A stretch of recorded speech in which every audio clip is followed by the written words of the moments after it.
Welcome to the Canna-Manual podcast, hosted by Global Cannabinoid Solutions, the world's leading cannabis science firm and cannabis market entry specialists. We look forward to hearing your thoughts on this latest episode of Canna-Manual. Welcome, everyone, to another episode of the Canna-Manual podcast. Today we have the man himself, Simpa Carter, a man of many talents, an interviewer, event organizer, advocate, author, journalist, investigator, I suppose, as well. Advocate, maybe I've said that. But yeah, Simpa, I think we've known each other for quite a few years now, and someone who's been part of the cannabis industry, cannabis community sphere for a very long time now, and someone who's got probably a deeper knowledge of cannabis and the UK as anyone I know. And so I thought we'd sit down and just extract as much information as we possibly can from Simpa and get a view of what's going on the sort of front lines of the cannabis debate at the moment, particularly around patients and some of the cracks in the system that have sort of emerged over with the emergence of the new medical cannabis policies and regimes and things like that. And so Simpa, an incredibly passionate, what would you say, reformist, and just community improver all round. And so super important perspective and invaluable sort of view on cannabis in the UK. So round of applause for Simpa. And yeah, we'll start off, I guess, around sort of a bit of current events of what's happening in the UK at the moment, Simpa, if you don't mind. And then we'll go a bit into letting people know who you are, what you're about, and then your lovely podcast as well, where you've interviewed, some really interesting people who, again, it brings a lot of conversation around some of the issues that maybe don't get spoken about, and a lot of international perspectives as well. So it'll be great to pull some of those lessons from you, Simpa, and share some of those with the audience. But at the moment, Simpa, there's quite a lot going on in the UK, and I was wondering if you might be able to give everyone a bit of an overview as to what you see are the sort of key trends in the cannabis community. And I'll say community because it's just large groups of people, populations of people around the UK that all get together online. So it's a bit of an online community, I suppose. But what are some of the trends that you're seeing in the UK, and what are things that people should be aware of, companies should be aware of, and as well, like, how is that affecting people at the moment in sort of real terms with everything that's going on in the world? So over to you, Simpa. Thank you so much. Hey, man, thanks for the very kind words. The introduction. That's really inflated my ego. Do always appreciate that. But yeah, it's been a very interesting year, definitely. So there's been, as you said, these pockets of community. It's interesting. I had a conversation with somebody not too long ago, and they basically asked me, what is the cannabis community? And I kind of described it in the best that I could off the cuff at the time, which was saying it's kind of like being in love. Is that you know when you're in it, you know when you're out of it, and no one can quite tell you what it is. And I think that's the closest I've got to being able to describe this overarching sort of body that emerges, this community that emerges from people that advocate or in some way active towards achieving a common goal. And I think that common goal is liberation of cannabis consumers, that they will not face criminalization. And unfortunately, because of vested interest, because of certain avenues being more invested and being more heavily sort of prefaced over others, we've ended up with certain sectors of the industry getting ahead, which has then created these false dichotomies and division, which has then meant that for all we have legal prescribed cannabis in this country and have done for just over 3 years now, we're still very limited on our numbers. I think even conservative estimates would keep it under 15,000 at this point. Of those, only 3 of them are on NHS, and they were given by special discompensation by the government for effectively campaigners that worked hard to change the law. Since then, this year, we have seen a lot more clinics sort of pop up, and we're seeing the ties sort of emerge between the pharmacies and the distribution networks and the clinics that are then procuring the products that they are shipping in from abroad and other regions such as Israel, Australia, Canada, etc. And so the weaknesses in the supply chain, I think, are starting to really show this year. Brexit has really kicked in. They're having issues with continuity and consistency of supply, which is then affecting those estimated 15,000 patients that are then having to basically shop around based on a rough idea of cannabinoid percentage rather than actual understanding of the unique profile of the cultivar and how that could potentially affect them. The lack of education this year, I think, has become more apparent than ever before. And there are a lot of people within the industry that are now starting to call for that. I think we're starting to see a two-tiered system of patient access within the system. I'll loosely base this on several anecdotes that I've heard while, as you alluded to earlier, doing some investigative work.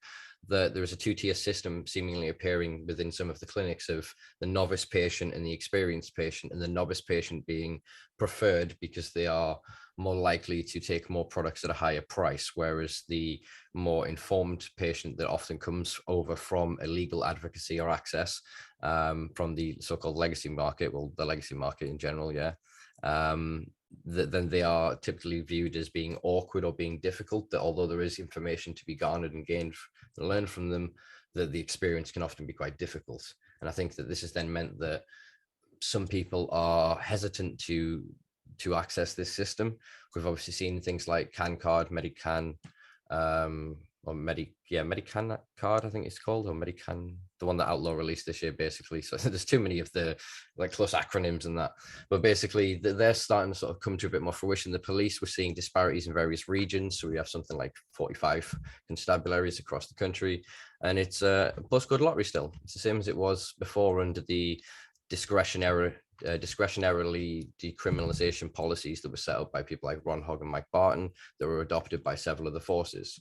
So now you've got officers in some regions that are refusing to accept what a script is. They're refusing to accept that cannabis can be licensed for a medication in specific circumstance if supply is controlled.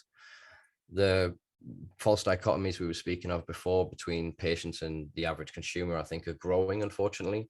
There is this idea that street cannabis that isn't grown to GMP quality, because remember, it's GMP practices, it's not actually a GMP product. You can't produce GMP cannabis, you can only do it in a GMP facility.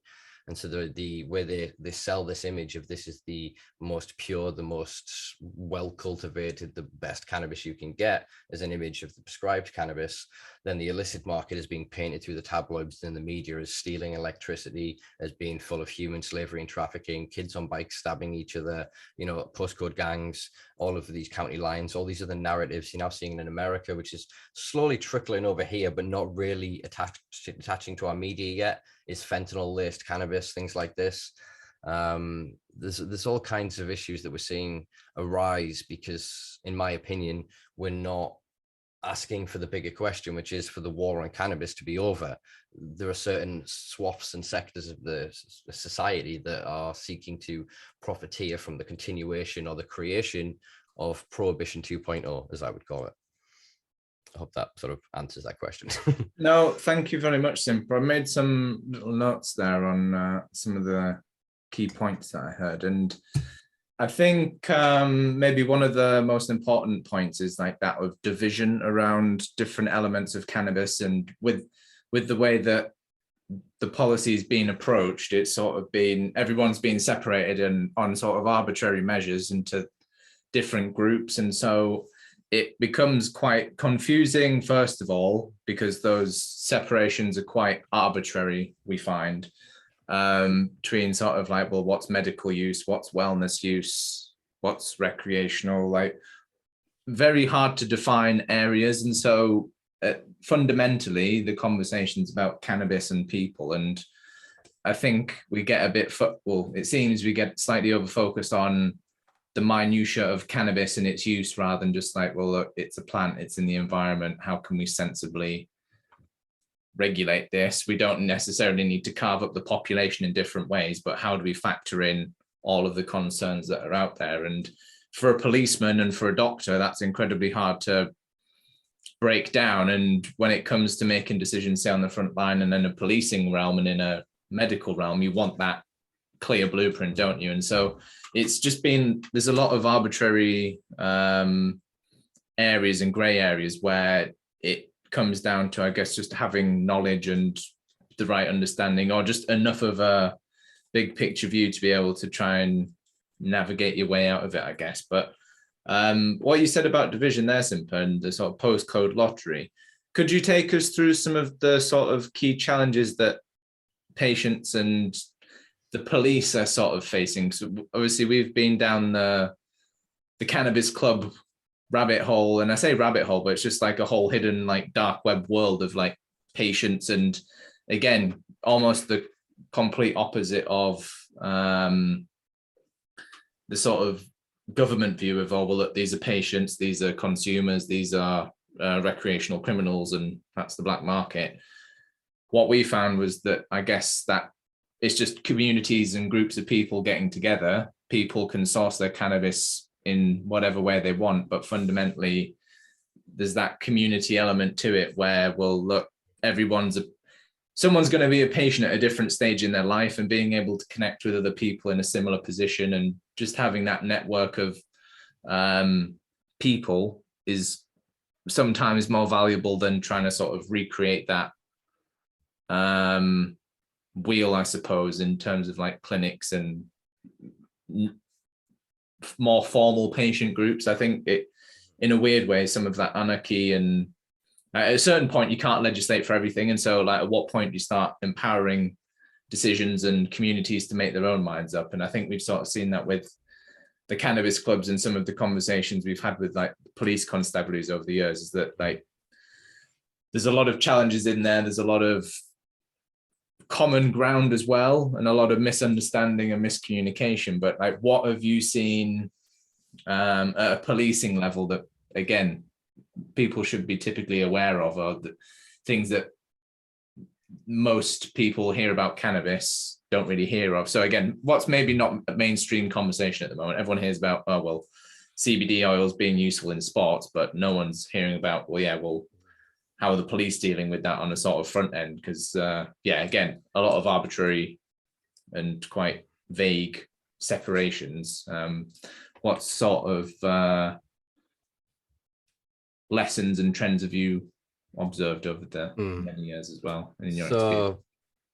This year has been interesting one. It's arisen and showing, or rather a certain narrative has arisen about how certain cannabinoids, or the way and sectors in which they're consumed, are framed. So yes, CBD in sport is wellness. It's creating these athletes. It's making them, recover faster. It's making them go longer. It's making them lift more, swim further, run further. Yet it's still then classified in the common sort of pop culture as this lazy, oh man, I can't be asked, man, I'm just gonna live it. It's this lethargic inducing, this apathy creating substance that just destroys your motivation, your sense of self, and your desire to do anything other than sit on ass and watch cartoons and eat crisps. You know what I mean? It's the juxtaposition in those realities are still true in the average person. They'll then look through a newspaper and they'll see an advert for CBD for boots. And they've got, oh, look at this wellness product. That's good. That's sensible people. The people at Boots, they're good people. They've waistcoats on. They have white coats on, and they're in the lab and they're making sure that this is good. I trust that. And then they're flicking through and again, and they're saying, oh, this little boy's life was saved by cannabis. Oh, that's good. That was medical. That came from a good place. You're then flipping through and looking at these stories of like ecological collapse, of environmental disruption, and they're not connecting these things. They're then flicking back and then seeing a gang's being raided and 1,000 plants removed, and they can't understand how all of these narratives are intertwined. Yeah, I mean, the mainstream media is incapable of actually pitching and standing on one narrative around cannabis. They can't, because it then destroys the cushy relationship that they have with the larger industries, with alcohol, tobacco, with pharmaceuticals, that they need to perpetuate cannabis simultaneously as this dangerous, psychosis-inducing, addictive, life-threatening substance, but also the one thing that's going to save us all. Because then it needs that narrative that, as long as it's run through that corporate filter, that capitalist mechanism that means that it's the elites that own and operate it, it's therefore a good thing. But if it's the lower class that own and operate it, it has to be a bad thing. So again, this year it's exposed the classism. It's exposed this gulf between the industry that they're creating and trying to legitimize versus the knowledge of the actual legacy market of the people who are going, well, actually, what you're selling for 100 grand as in oil, we could produce off 5-6 good outdoor grown plants. Do you know what I mean? It's the discrepancies that are now being shown as more evidence and more knowledge comes to the surface. But then we're also seeing an increase in censorship and an increase in a reduction, if that makes sense of a sentence, more reduction in censorship of the debate and discussion in the public sphere. So you're allowed to talk about cannabis as medical as long as you stand on this script. As soon as you want to talk about agricultural, you have to go over here and stand on the hemp pedestal and talk about it over there. And then you have to stop from the hemp and then go, well, actually, we're going to go over here and talk. And they've deliberately diluted and created these false divisions within it so that there cannot be a consensus narrative. I mean, even just look at the reporting around the Billy Hood case. Billy Hood, who's a British, I believe he was a sports physio or something like that out in Dubai. And he was he was a work vehicle. He was dropping his mate off. His mate dropped like 4 bottles of, it's not really determined what it is in most of the mainstream press other than Sky News. They reported it as being CBD oil, partly because I think against a lack of education, whereas actually it was then reported by the UAE authorities and on the court records and again by Sky News through the case as being a synthetic analog. So it was a SCRA, a synthetic cannabinoid receptor antagonist. It wasn't just CBD. But then the way the British press had deliberately presented it as if this innocent man, and obviously we can argue about sort of whatever else. But in that sense, the British media then framed it as, oh my God, this travesty of this man being held in this draconian prison and these charges for a little bit of just CBD oil that can be sold freely here, with no irony of the fact that there are people in jail in this country for ounces of weed that is now being sold for like $19 in Oregon, if not less. They won't connect those narratives because they're paid not to. And it's not even a case of it's a conscious decision. The culture, the climate, the apparatus and the structure in which they operate will not allow them to ever string together these narratives and ask the ultimate question, which is, if they're allowed to get rich from it and they go to jail for it and it saves his life, but it apparently ruins his life, what's the truth? No one's asking for that because we can't have that conversation right now. And that's what I think is one of the most frustrating elements of this, that if you sell a cannabinoid product, you're not allowed to make a medical claim about it. The very nature of the infrastructure. So it's all designed to make it nice and vertically integrated, and you own every asset of that all the way through. And then what you do is you use your power and influence to stop others vertically integrating and creating opposition. So it's the opposite of what's supposed to be this free market principles, because there is no level playing field. We were never given an opportunity to start.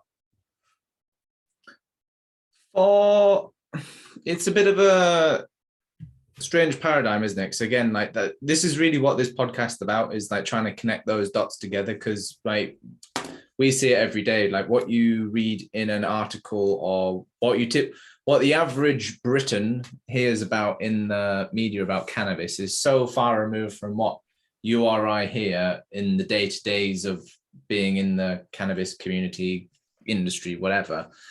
And for, again, like our industry to thrive, I'd like to think that everyone knows what's going on and is on the same page. But at the moment, it seems like there's a lot of confusion. It's very hard and very ambiguous. And there's a lot of sort of smoke has been drummed up to, I don't know, again, build that narrative, but not necessarily reflect what's going on or be fully exploring the context to all of these decisions and the policies. And it's just, again, holds everything back, stifles progress, and isn't really good for anyone, and doesn't, again, if all of this is being done in the public's interest and in the interest of safety, there needs to be some education around it. But again, that's not really part of the conversation either, which I find quite interesting. And so, lots of things don't add up, I suppose. And hopefully we can start piecing together some bits of the puzzle for people and just trying to make it more digestible. But as for, and again, that's really why you've got the podcast as well, No Simpa, is just sort of like highlighting these conversations and bringing in just more perspectives again, which wouldn't be heard otherwise, and having conversations that wouldn't otherwise be had in the mainstream realm. And so having spoken to so many very knowledgeable people yourself and interviewed so many, like a Tommy Chong, that's pretty like that's super cool. And if people don't know what I'm talking about, Tommy Chong's like I don't know, he's up there with like Bob Marley for cannabis almost, in terms of like icon level, I suppose, or like Snoop Dogg as well. Yeah. And so Tommy Chong, who's been through, again, he's seen as we're pretty young now, Simpa. Tommy Chong and other people, elders, have been around this sort of conversation for many years now. And so having spoken to people of that ilk, Simpa, like what are some of the takeaways that you've maybe had from speaking to those people, or insights and lessons maybe from those people that you'd like to share, or you think valuable to this conversation? Yeah, well, I think I'm in a very privileged, and I'm very grateful for the position that I find myself in, although I find myself in, I've kind of created for myself, to be fair, in starting the podcast. Is every week I've managed to sit down with somebody that I find personally and professionally very interesting. Someone who I feel has in some way answers, or can help me formulate answers to the questions that I ask myself every day, the burning questions that literally sort of not necessarily keep me awake at night, but are always ever present, that my curious inner child is always drawn towards going, yeah, but why? But why? But why? And so, yeah, that's afforded me, as you say, quite an opportunity to speak to some real influential and interesting individuals across the world and across multiple sectors. And so what I found is humanity, whether it's an MMA fighter, or it's, a doctor fighting for sex worker reform rights, or it's Tommy Chong, or it's a parent of a sick kid.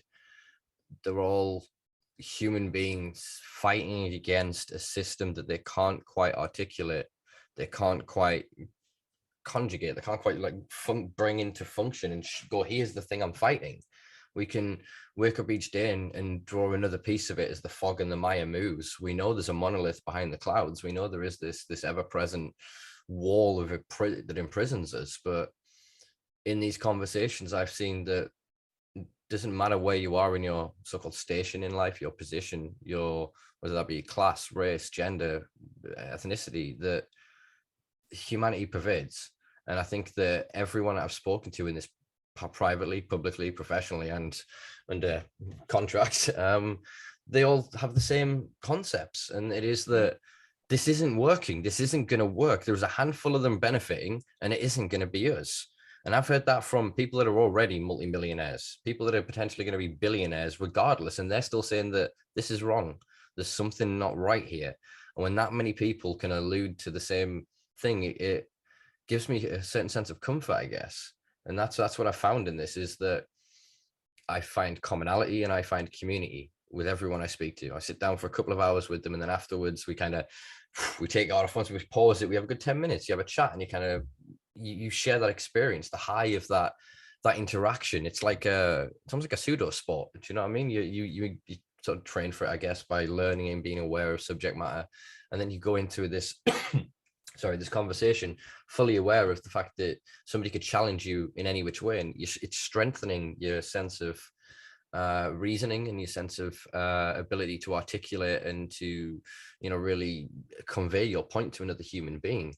And so I found that to be an invaluable process, that even though I haven't really been on the front lines, as it were, this year, I haven't led any protests, I haven't had a bullhorn going through a major city, or had to stand anywhere or shout at a cop. I haven't done anything of that ilk this year, because this year I don't think is called for it. I think there is a different reality that we live under at the minute. We're under what I hope to be a temporary structure, but for all we know, it could be the infancy of the new norm, in which case, ironically, that gives me more comfort back to, again, the same people going, something is wrong. So I think finding each other and having that conversation, and trusting that they may view the world differently, they may act differently than you, they may speak differently than you, and feel differently than you, but somewhere in there is that commonality and humanity, and there's far more of that than there is any of the things that will separate us. For patients that are trying to navigate through all of this, would you be able to take us through the sort of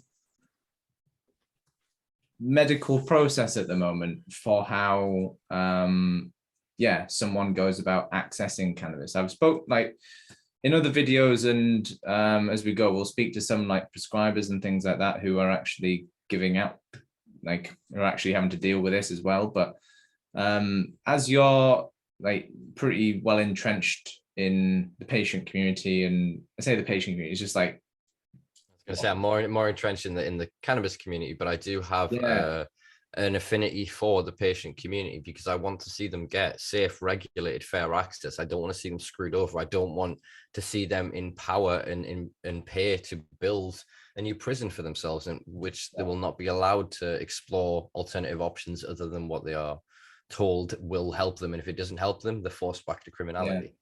So on that note, would you be able to take us through sort of what the options are for a patient or for someone that is looking to legally access cannabis? Like at the end, I was going back to some of the conversations I've had with, say, Daryl Bickler and around reperceiving prohibition, and we'll get to this in time, but it seems strange that when, again, going back to human rights and what we've done with Seed Our Future and what have you, like you should, as a human, you have a right to access these plants and these medicines if they're useful to you.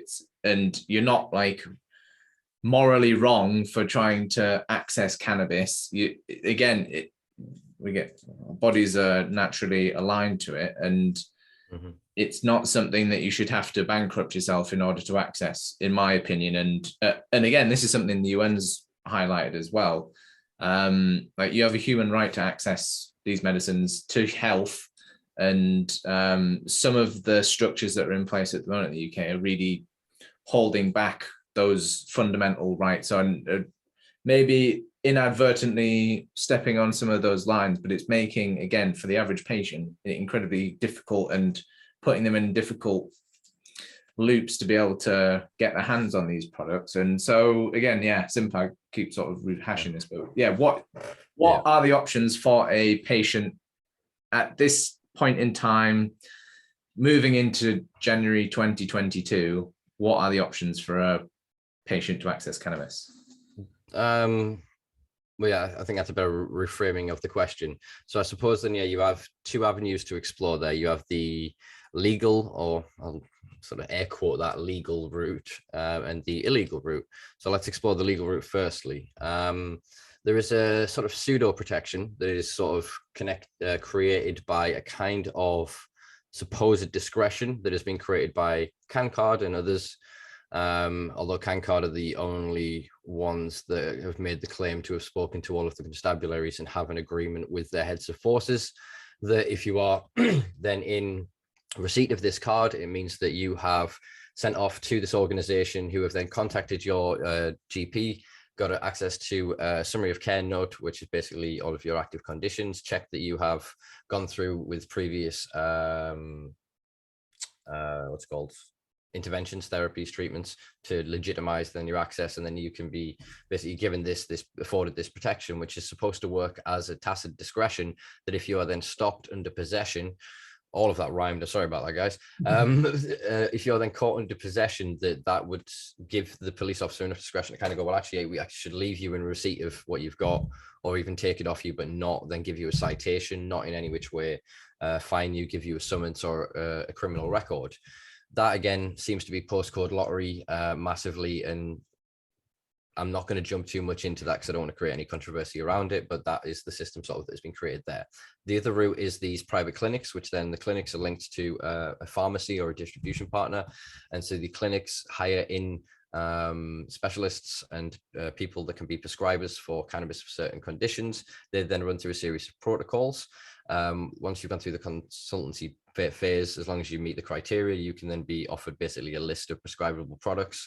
This will then be delivered to you and fulfilled via this. So again, Simpa keeps sort of rehashing this, but what are the options for a patient at this point in time, moving into January 2022? what are the options for a patient to access cannabis? Well, yeah, I think that's a better reframing of the question. So I suppose then, yeah, you have two avenues to explore there. You have the legal, or I'll sort of air quote that, legal route, and the illegal route. So let's explore the legal route firstly. There is a sort of pseudo protection that is sort of created by a kind of supposed discretion that has been created by CanCard and others. Although CanCard are the only ones that have made the claim to have spoken to all of the constabularies and have an agreement with their heads of forces, that if you are then in receipt of this card, it means that you have sent off to this organization, who have then contacted your GP, got access to a summary of care note, which is basically all of your active conditions, check that you have gone through with previous what's called interventions, therapies, treatments, to legitimize then your access, and then you can be basically given this afforded this protection, which is supposed to work as a tacit discretion, that if you are then stopped under possession, all of that rhymed, sorry about that, guys. If you're then caught under possession, that would give the police officer enough discretion to kind of go, well, actually, we actually should leave you in receipt of what you've got, or even take it off you, but not then give you a citation, not in any which way fine you, give you a summons or a criminal record. That again seems to be postcode lottery massively, and I'm not going to jump too much into that because I don't want to create any controversy around it, but that is the system sort of that's been created there. The other route is these private clinics, which then the clinics are linked to a pharmacy or a distribution partner. And so the clinics hire in specialists and people that can be prescribers for cannabis for certain conditions. They then run through a series of protocols. Once you've gone through the consultancy phase, as long as you meet the criteria, you can then be offered basically a list of prescribable products. This will then be delivered to you and fulfilled via this pharmacy partner. And like I said, I think there's nine or 10 maybe clinics at the minute. There's a few more planned, and several of them have become virtual clinics now, so you don't have to attend anywhere. You can just use basically Zoom calls. The pricing and the competition, or supposed competition, within the clinics has meant the pricing has dropped dramatically since their inception a couple of years ago, but they are still quite restrictive. There has been issues of sort of mold, contaminants and adulterants, mislabeling, and just poor quality, and patients being left several weeks without supply. Although on the other side, there have been a lot of very happy consumers, so it is seemingly an industry in its infancy and should be judged, I guess, over time, but be made to be transparent at this point, so we can see what deals are being made. Because at the minute, what I've seen this year are the big boys come in and buy out people like Emac. That's now Curaleaf. You know, you've got other big boys from Canopy, from Tilray, and other smaller American companies that are now fishing around in Europe, looking who do we want to buy. They want to buy their way into each national model as they emerge throughout Europe. So it's a difficult thing to access that way, in terms of you'll get kind of not what you're given. You'll get a small list to work from, but basically at their discretion. The product will then still be irradiated. For the most part, I think there is actually a couple of Israeli products that are not currently being irradiated. There will eventually be UK distribution and cultivation here, but that's still, again, its infancy because of bureaucracy around licensing.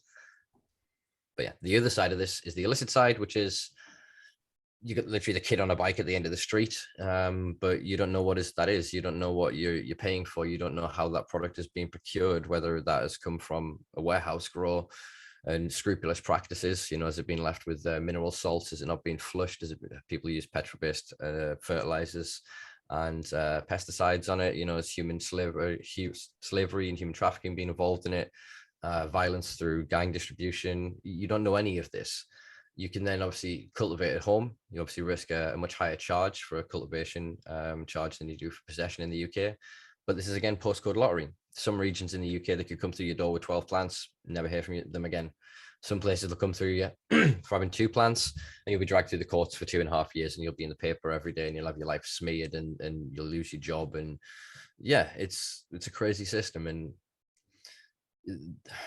you could then obviously find people that cultivate who are good cultivators. There are a lot of community projects out there, which are just some guy who helped his wife one day and then, we'll keep growing, love. You know what I mean? And they help 5 or 6 people. There are hundreds, if not thousands, of pockets of caregivers like that across this country that are not connected on social media, that are not talking about what they do because they know the risks, and they help the people they help, and they know it's life and death to them.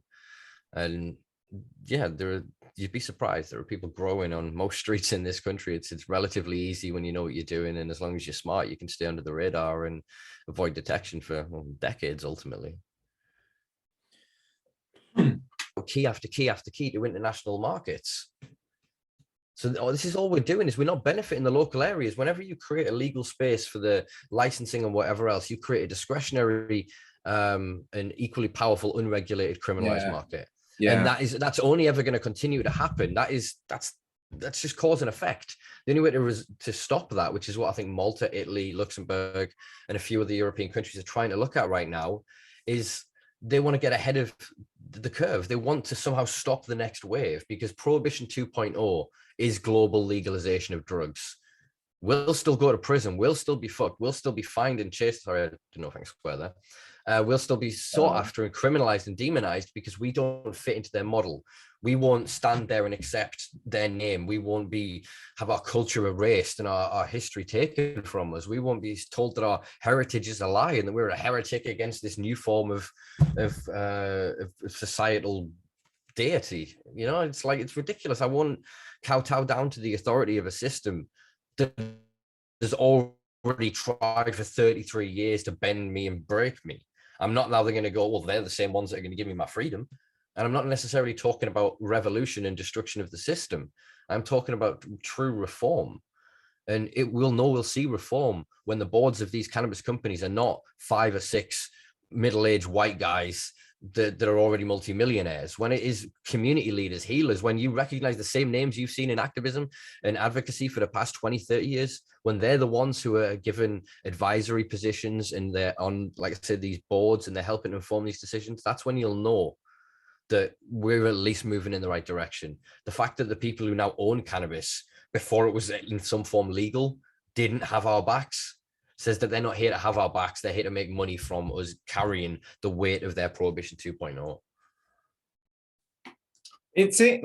Again, I've always been quite amazed at how, and there's quite a lot of literature that's sort of looked at these community-based, small-scale, home-grow solutions to this issue, because it comes back to being able to legislate, the world being the complex spectrum of colors and potential that it is. It's incredibly difficult to legislate down to all of these crazy minutiae and details, and then it's an illusion to even sort of a shared passion for football.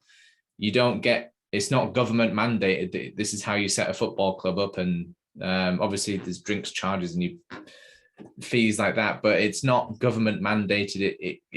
Those come from communities being set up, and that's why people are passionate about them and support their local football clubs, for example. Obviously, there's the commercial side to it, but you still get that same frustration between, there's always frustration between the club's fans and the owners, perhaps, if you're making those comparisons at a sort of executive level, but there's always going to be a football club there. At whatever scale. But at a community level, Simpa, in terms of conservative values, it lines up quite nicely, because obviously conservatively, typically you want less government, more sort of localization and sort of decentralization of these things, and a bit more freedom around that market, less government involvement, basically. But we seem to have gone the opposite way, where it's control, and anything outside of that, criminalize it and hit it hard. And we have this hard stance that we take against drugs, but then it's just denial, and it is just a story that's being told, but again, based on what facts. And the evidence and science is clear, but it's just interesting how politicized all of this has become from what was a very unified and passionate and warm movement, I would say, in the UK. And it's just become this sort of industrial free-for-all where everyone's at each other's throats, and it's just become a money conversation rather than an actual people conversation. And all the policies based on financial interest, it seems. And the corporate interest rather than necessarily the community interest or solving the community's issues. Like, again, like we could have solved the problem quite possibly overnight by just not criminalizing everyone. Like, okay, well, all the patients, you've saved 1 million people extra from going into prison by and they say again, decriminalization, like, it's nature. We're living in a world where nature's criminalized. Like, we're criminalizing plants, we criminalize mushrooms that grow on the hills in the UK on our own land. Like, this is, again, going back to what you say, like going way back, it is a sort of like our obsession. Like, it's almost, I don't know whether it's a egotistical thing, but just we're banning nature and damaging our own heritage and trying to wash that out. Whatever culture you're from, like, mushrooms are pretty much grow everywhere now, and they've been around for billions of years. But again, we're trying to eliminate that and eradicate people growing their own mushrooms, and you should only get it in these very clinical settings and maintain utmost safety. We're losing a bit of connection there, Simpa. Yeah. But we're just pathologizing everything, and everything's becoming a lot more. Am I dropping out now? No, you're there. Everything's becoming a lot more synthetic, it seems. And that, I guess, is the controllable. Yeah, exactly. Predictable and manageable. And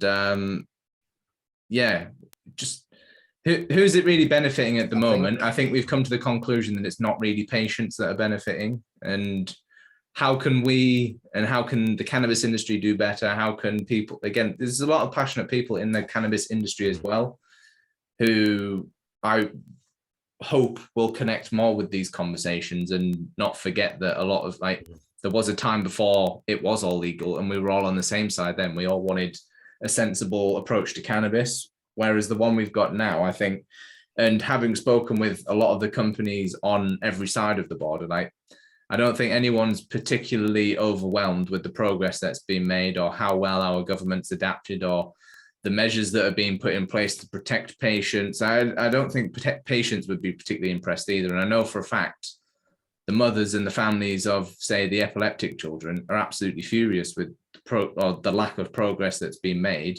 They were promised 3 years ago that all of this would be free and their kids wouldn't be paying for this, but now they're saddled with incredibly large private prescription bills that they can't afford to pay. And so for people who've been around this UK cannabis conversation for more than 3 years, there's a lot of pissed off people. And I think, again, like going back to that question of what happened to home grow, it's just sort of like this, the idea has been whitewashed and we've just basically segregated everyone, divided everyone. And yeah, it's being conquered almost with using those divide and conquer tactics. And that astroturfing that you mentioned, Simp, is really, I remember when I first, whilst doing my degree and getting involved in a lot of the cannabis club conversations, like, it was something I was hearing all the time about astroturfing. And Greg DeHote was very vocal about this. Like, there was a lot of stifling going on and a lot of intentional muddying of the waters and you can get away with what you want there. And it comes back to that sort of misinformation and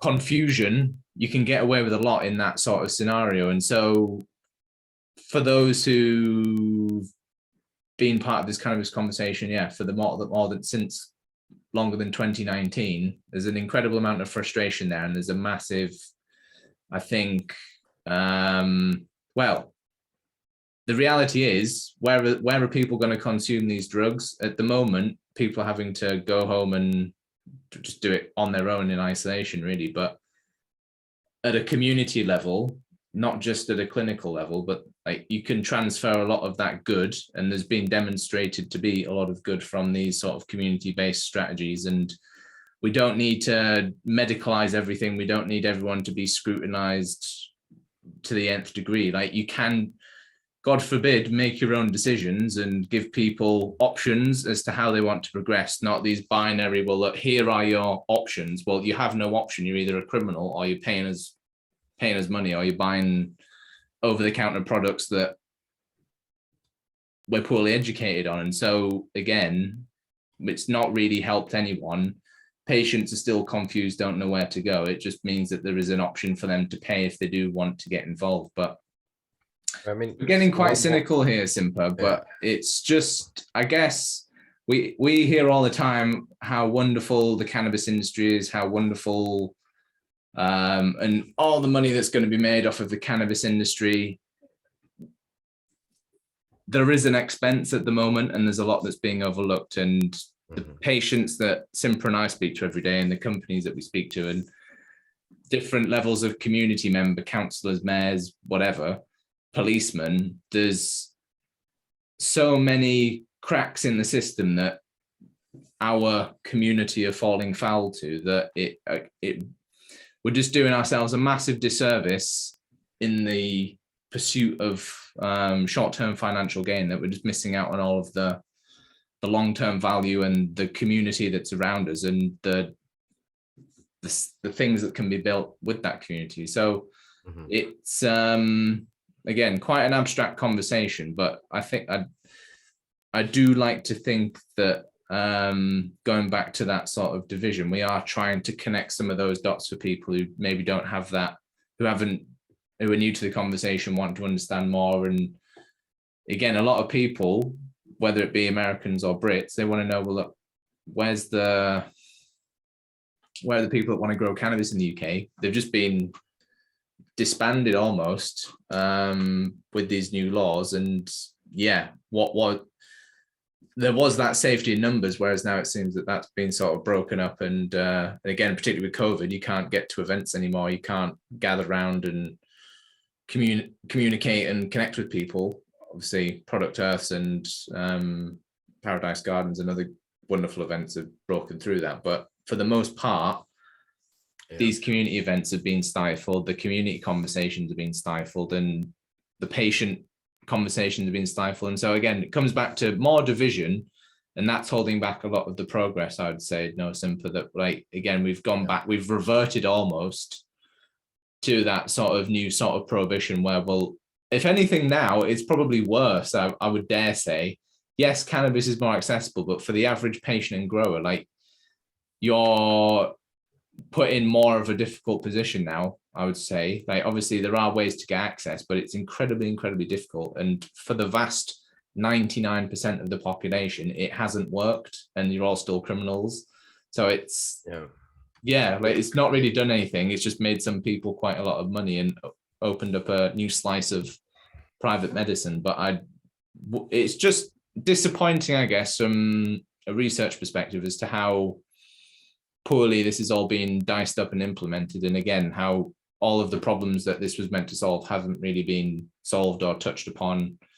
There's, again, some industries benefited, but for the 99%, it's not really done anyone any good. And if anything, everyone's more confused than before because they think it's legal, but it isn't. And I think, as you said, it's probably done a bit more harm than good, in the sense that now more people are aware of cannabis than ever before. The more people could smell it than ever before and feel like, well, are you legal? So are you a good cannabis consumer? Or are you a bad cannabis consumer? And so they do that with whether you're a CBD consumer. Oh, did you buy this from the high street? Oh, you're okay then. Oh, you made this at home? No, you're going to jail then. There's just this false dichotomy that's created. And I wanted to sort of jump in before, but you're on quite a good roll with it. You were saying about the conservative idea, and this is what we're seeing now, is the right-wing politics of the West. And now, instead of being staunch prohibitionists in the classic sense, just saying that all drugs are dangerous and therefore we need to criminalize everybody that consumes them, they're going, okay, if they do have legitimate medical value, we want to own them, patent them, have the therapeutic systems that we make profit from each time. And we're not going to allow you to have autonomy over that, because basically, if you're then taking psilocybin 2 times a year under these therapy sessions, they're not going to ever ask you, well, why the hell are you back here 2 times a year? Do you hate your job? Is it your wife you want to break up with? You're not going to really seek what caused the issue. All you're going to get from this is a cessation of the symptoms, so that for a few months you're like, yeah, I'm not depressed anymore. And then as soon as you feel depressed again, rather than figuring out your own life and taking those steps, you can then now jump to them. Here's some money, sir, make me feel happy again for a few months. Yay. Same with then cannabis. If you then get ill, as long as you pay us the money, we'll get you well again, and you're a good person, and you can consume it where you like. And here's your magic piece of paper. But if you don't pay us, you're a devil, and you're trying to get children high, and you're a horrible person, and all of the hyperbole that goes with that. And it feels like that's what they're going to do with every single drug. And they'll create a good drug consumer, which means you pay for us and we limit your experience. You can't get too profound. You can't get 100 of you in a field sweating, listening to music and getting dirty, taking MDMA and realizing that all humans intrinsically want love and compassion and kindness and to share empathy. No, that's dangerous to the status quo. So what you can do is pay us this money, and you can have MDMA in a clinical setting with 2 therapists, and we'll guide you through the difficultness. The growth is in the difficultness. The bad trip is the most relative and powerful and meaningful experience of somebody's life, because it's you facing yourself, truly facing yourself. And to have a psychiatrist there pathologizing that experience and then getting, oh, well, what we're going to do is we just discovered because you were high as tits and you said this, we're now going to give you this diagnosis and prescribe you this drug for the next 20 years. We need the space for community healing. We need the space for the profound shamanic-like experience where there is those collective experiences that can't be described in words. The experience of a DMT trip or something similar that is so profound and individualized that it should never be tried to be pathologized or put in a clinical setting. It should be entirely the individual's experience, because it is that profound. And I think that that's the co-option that I've been speaking of for the past couple of years, that the Prohibition 2.0 is an acceptance that, okay, drugs are here and we can't destroy them, but we can create a list of good drug consumers and qualifying criteria. And if you fall out of that, we're going to use all that money we made from these good people and the media attention that they'll garner, because they'll be like, well, yeah, but they must be a bad drug consumer. And then use that demonization to vilify and go after us, chastise us, and stop us developing alternative political systems, alternative social groups and ways of operating and living, thus protecting the status quo. That's probably me being a wee bit conspiratorial. Well, it's definitely fostering dependency and again, just sort of limits those decisions and capabilities and choices and protects a system that's been established. So it is what it is, and it exists at the moment, Simpa. And I guess what all we can do is point out some of these cracks, discuss some of the other opportunities that maybe go against the grain slightly, and just put out other ideas and approaches, I suppose, to these measures that are being implemented. But it seems like there's definitely there's 1,000% an argument. I'll be as so bold as to say there's 1,000% an argument for going back to our sort of roots with a lot of these conversations and looking at, well, historically, well, there was a rationale to our humanity. There was certain reasons, like humans as creatures and animals have evolved certain ways and practices and cultures for a reason, and trying to medicalize everything and clean it up and make these very clinical processes. It just, again, going back to the trends of synthesis and manufacturing, we're just becoming more and less natural and more synthetic and clean and refined, and everything that goes into our food has to be sterilized with preservatives and numbers, and it's just interesting. A lot of trends are emerging in that sort of sense that, we seem to be scared of nature now, and humanity versus nature, when it's reality, there's quite a symbiosis that's emerged. And again, a lot of these drugs, it seems, help bring us back to that earthly view and quite humanistic view. I'm getting quite philosophical, Simpa, which is, I guess, a nice way to end things. But at the same time, I think we've covered some very wonderful points, and I hope connected a few dots and just shed a light on a few things that maybe haven't been discussed for a while. But it would be lovely, Simpa, if you've got any concluding thoughts or ideas that you'd like to leave with people for maybe our next conversation. And yeah, what are the areas that you think people should be focusing on at the moment? Like the key topics and key takeaways from our conversation. And okay, yeah, I think the main thing that people, I guess, should keep in mind is that the arc of history is, I don't know if I said this, but the arc of history is long and it bends towards justice. That inevitably, eventually, we will have our freedom. We will have in some way a system of representation that enough of us are comfortable with. I mean, we will always strive for progress, but we will eventually hit a margin and a point in our collective history where we are free enough to live, to be exposed to each other, to be free to experience ourselves truly, and to be curious and explore what it is to be human in a world where we are not demonized and vilified for our choice of euphoriant, intoxicant, however you want to look at it. And so I think take some comfort in the fact that every bit of progress, for all some things are one step forward and two step back. There's no such thing as bad press. Anytime you're seeing it now, you walk down the high street, there's cannabis leaves on shop windows, you walk to get shampoo, your toothpaste, your pet food, whatever else, and you're seeing weed leaves. We're winning. We're slowly winning. Yeah, they may be co-opting our symbols and our emblems and selling them back to us. But in 10, 20 years, when these brands are bored and there isn't the novelty of these things, that we will have got cannabis everywhere. We will have that conversation. We will have won back what was always our innate human right. So I think that for all I especially get frustrated, and I know others do as well, that all progress is still in some form progress. But when it's done without transparency or honesty, it can be difficult to then know whether to support it. So that's, I think, one of the things that we should take away from this is if you see a system that is fallible and is trying, but it's open and it's honest, then there's maybe some reason to give some support there and to actually give them a little bit of a break and not be so harsh on them, and actually explore that from a sense of neutrality. Obviously try to avoid our own inbuilt biases towards this. But then wherever we see a system that is succeeding, that is entirely predicated and based on the creation of ignorant consumers, and I mean by that the certain sectors of the CBD industry demonizing THC and perpetuating bad science and effectively reefer madness as a way of ensuring that their products proliferate over other people's. So yeah, I just think we kind of need to slow down and calm down a little.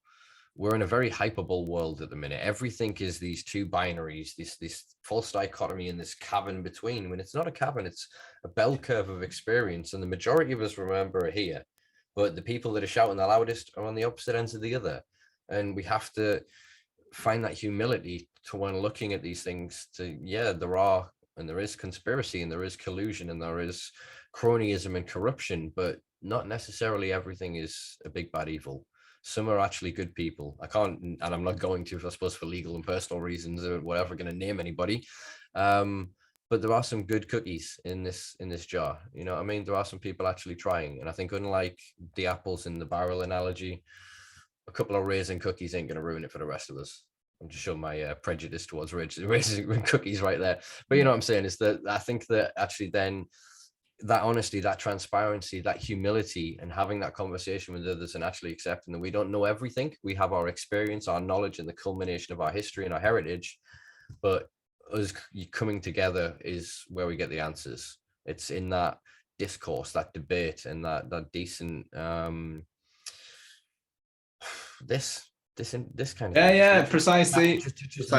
This is how we find the answers, because neither of us know anything here, but somebody might pop up in the comments and say something, and then shit, and then you roll forward and then they speak to somebody, and it's consciousness is quantum in that sense. It should never want to be confined in some thought leader or one icon or leader or industry head. It's, if we start thinking like that, we're going to miss this point. One of us may get it right once a day, like really get it fucking US right bang on there, but that doesn't mean to follow every idea they've ever said.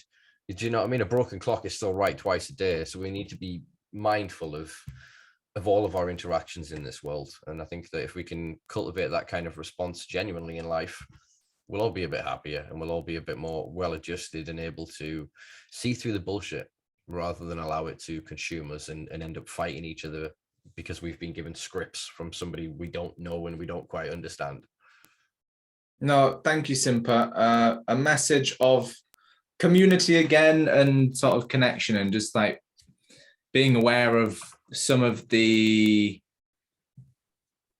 variability and perspective and viewpoint that you'll get in the cannabis conversation. And not to say that anyone's right or wrong or evil or good, but it comes down to like being able to have an actual open conversation about it. And that's what Simpa and I, for example, want to foster, is more open conversation around these issues rather than us versus them. And just, again, more of this divisive conversation, because the reason everything's progressed thus far is through that sort of community and collective interest in everyone doing well and being treated equally and accordingly. And so, yeah, I want to say a massive thank you to you, Simpa, for joining for this conversation. And must be a nice change to be interviewed yourself rather than doing all the interviewing, I guess, for a change like that.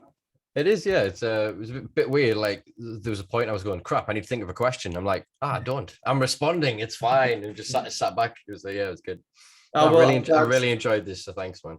No, thank you, Simpa. Me too. I will make sure to put all of your links and information in the bottom of this video, Simpa. And thank you very much. You can find Simpa just about everywhere on social media. It's just what your preference is, really. So I'll put all the links and connections and everything I can in the description of this video. And make sure you can see everything that's been going on in the Simpa life and all the hard work that Simpa's been up to. And really appreciate your time, Simpa, and just before Christmas as well. So a wonderful present, and it will get this out in the new year for everyone to take a look at. But thank you so much for sharing your perspective on all of this, and I look forward to, I'm sure we'll build lots more conversations out of this, and maybe we can do more like group chats and online talks and shit, and just invite some people in to have a bit more of a, like, broaden up from a bit of a one-to-one, and just maybe we can get it to work, maybe not, maybe it'd be chaos, but be nice to explore. And if you'd be up for those as well, you can maybe comment about it and suggest a structure. But otherwise, Simpa Carter, thank you so much. Have an absolutely beautiful Christmas and a happy new year, and we'll see you in 2022 for lots of connection and community and conversation and collaboration and progress as well, I hope. So thank you so much, and many thank yous. It's been a privilege and a pleasure, brother. Peace and love, man. We hope you have enjoyed this episode of the Canna-Man podcast. For more information on how you can safely navigate the cannabis ecosystem, take a look at some of our educational materials or reach out to us at www.globalcannabinoidsolutions.com. We look forward to you joining us on the next episode of the Canna-Man podcast.